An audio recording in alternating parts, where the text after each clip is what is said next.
Hi tears, எல்லோரும் எப்படி இருக்கீங்க? டுடே இந்த கிச்சனில் என்ன பார்க்குறோன்னா மட்டன் குழம்பு. மட்டன் குழம்புல ஈஸியான குழம்பு எப்படி செய்யுதுன்னு பார்க்கலாம். அதுக்கு தேவையான பொருட்கள் என்ன ஏதுன்னு பார்க்கலாம். இப்போ வாங்க.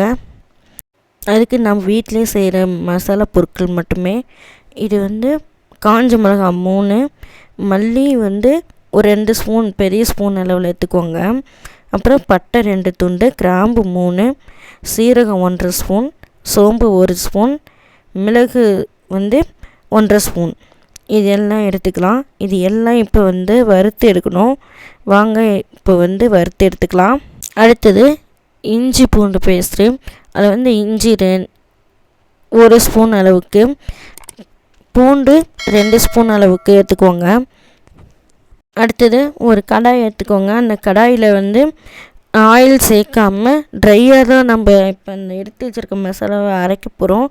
துளி கூட ஆயில் சேர்க்க தேவையில்லை. அது ட்ரையாக வறுத்து அதுக்கப்புறம் தான் நம்ம அதில் சேர்க்க போகிறோம். அதனால் எல்லா பொருளையும் இப்போ சேர்த்துக்கலாம். எடுத்து வச்சுக்கிற மல்லி, சீரகம், சோம்பு, பட்டை, கிராம்பு, மிளகு, இது எல்லாத்தையுமே இப்போ நம்ம சேர்த்துக்க போகிறோம். இது எல்லாம் சேர்த்து ட்ரையாக வறுத்துக்கலாம். காஞ்ச மிளகாய் 3 நீங்கள் எவ்வளோ வேணுமோ அதுக்கு தகுந்த மாதிரி நீங்கள் எடுத்துக்கோங்க. காரத்துக்கு தகுந்த மாதிரி. நான் 3 காஞ்ச மிளகாய் எடுத்துருக்கேன். நீங்களும் உங்களுக்கு வேணுக்கு மட்டும் நீங்கள் எடுத்துக்கோங்க காரத்துக்கு. இப்போ ட்ரையாக நல்லா வறுத்துக்கலாம். இப்படியும் ட்ரையாக வறுத்து ஒரு எதுலேயோ நீங்கள் எதில் வேணாலும் நீங்கள் இது பண்ணி வச்சுக்கலாம். ஆனால் இது ட்ரையாக வறுத்து எடுத்ததுக்கப்புறம் ஆறணும். ஆறினதுக்கப்புறம் நம்ம அரைச்சிக்கலாம். ட்ரையாக வறுத்தோம் இல்லையா, அந்த மசாலாவை தனியாக அரைச்சாச்சு. அரைச்சது போக அந்த மிக்ஸி ஜாரில் ஒட்டிகிட்டு இருக்கும் இல்லையா, அந்த மசாலா எல்லாமே க்ளீன் பண்ணி ஒரு கிண்ணியில் அதையும் எடுத்து வச்சுக்கிட்டேன். வாங்க இது எப்படி செய்யுதுன்னு பார்க்கலாம். இப்போ தாளிக்கும் போது மட்டனுக்கு தேவையானது 2 பொருள் மட்டும்தான் தாளிக்கிறதுக்காக. அது பெரிய வெங்காயம் 2 வெங்காயம் எடுத்து பொடி பொடியாக கட் பண்ணி வச்சுருக்கேன். கருவேப்பிலை கொஞ்சம், அவ்வளோதான். வாங்க நம்மட்டுக்கு செய்யலாம். இப்போ கடாயை எடுத்து வச்சுக்கோங்க. கடாய் ஹீட் ஆனதுக்கப்புறம் நம்ம தேவையான அளவுக்கு ஆயில் சேர்த்துக்கலாம். எப்போவுமே நாங்கள் கடலை எண்ணெய் தான் யூஸ் பண்ணுவோம். ஸோ அதனால் நான் கடலை எண்ணெய் தான் இப்போ சேர்க்க போகிறேன். தேவையான அளவுக்கு சேர்த்துக்கோங்க. எனக்கு தேவையான அளவுக்கு நான் எப்படி சேர்க்கணுமோ நான் சேர்த்துக்கிறேன். உங்களுக்கு நீங்கள் எப்படி விருப்பப்படுறீங்களோ அதுக்கு தகுந்த மாதிரி நீங்கள் சேர்த்துக்கலாம். இப்போ ஆயில் நல்லா ஹீட் ஆகட்டும். நான் லைட்டாக எப்போவுமே கடுகு சேர்த்துக்குவேன். நீங்கள் வேணும்னா சேர்த்துக்கலாம், இல்லைன்னா தேவையில்லை. நான் எப்போவுமே சேர்த்துக்குவேன். அதனால் நான் இப்போ கடுகு சேர்த்துருக்கேன். இது நல்லா பொரியட்டும். இப்போ கடுகு நல்லா பொரிஞ்சிச்சு. இப்போ எடுத்து வச்சுருக்கிற கருவேப்பிலையை சேர்த்துக்கலாம். இது நல்லா பொரியட்டும். இது நல்லா பொரிஞ்சதுக்கப்புறம் அதுக்கப்புறம் இஞ்சி பூண்டு பேஸ்ட்டு தான் சேர்த்துக்க போகிறோம். இது நல்லா பொரியட்டும். இப்போ நல்லா பொரிஞ்சிச்சு. அடுத்தது இஞ்சி பூண்டு பேஸ்ட்டு சேர்த்துக்கலாம். அடுத்தது இஞ்சி பூண்டு பேஸ்ட்டு சேர்த்துக்க போகிறோம். இஞ்சி பூண்டு பேஸ்ட்டு சேர்த்துக்கிட்டு நல்லா கிளறிவிடுங்க. கிளறி விட்டு நல்லா பச்சை வாசனை போகிற அளவுக்கு நல்லா வதங்கணும். அடி பிடிக்காமல், அதில் இஞ்சி பூண்டு பேஸ்ட்டு போடுறதுனால அடி பிடிக்கிற மாதிரி இருக்கும். ஸோ அது நல்லா கிளறி விடுங்க. ஆனால் நல்லா இஞ்சி பூண்டு பேஸ்ட்டு போட்டு நல்லா கிளறி விட்டு பச்சை வாசனை போகிற அளவுக்கு நல்லா கிளறிக்கணும். இஞ்சி பூண்டு நல்லா பச்சை வாசனை போகிற அளவுக்கு வதங்கிச்சு.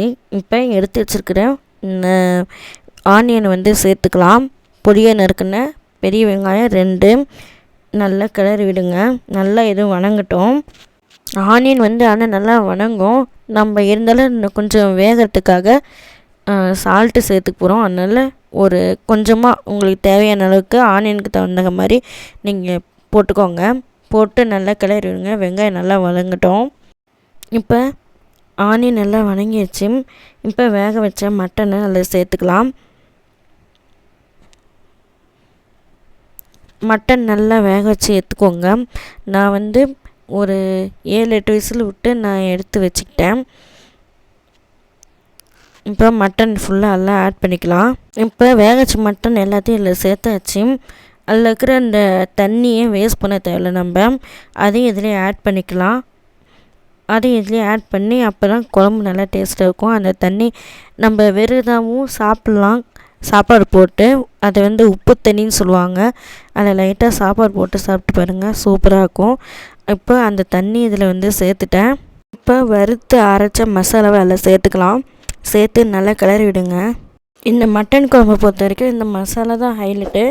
இது இல்லாமல் அந்த இது குழம்பு வச்சிங்கன்னா நல்லா இருக்காது. இந்த மசாலா மறக்காமல் நான் என்னென்ன சொன்னேனோ அது எல்லாத்தையும் ஒட்டுக்கா சேர்த்து வறுத்து அரைச்சி இதில் சேர்த்து குழம்பு வச்சு சாப்பிட்டு பாருங்கள், சூப்பராக இருக்கும். நல்லா இந்த மாதிரி கிளறி விடுங்க.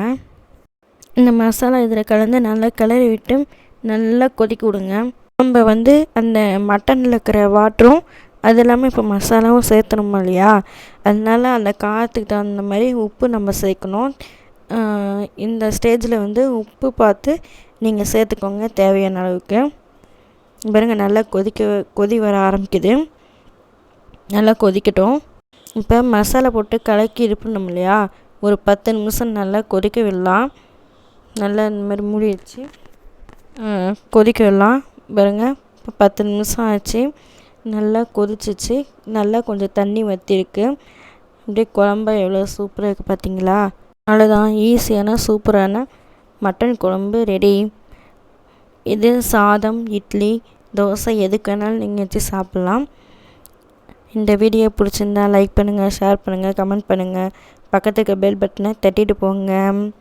மறக்காமல் சேனலை சப்ஸ்கிரைப் பண்ணுங்கள், ஷேர் பண்ணுங்கள். பாய்.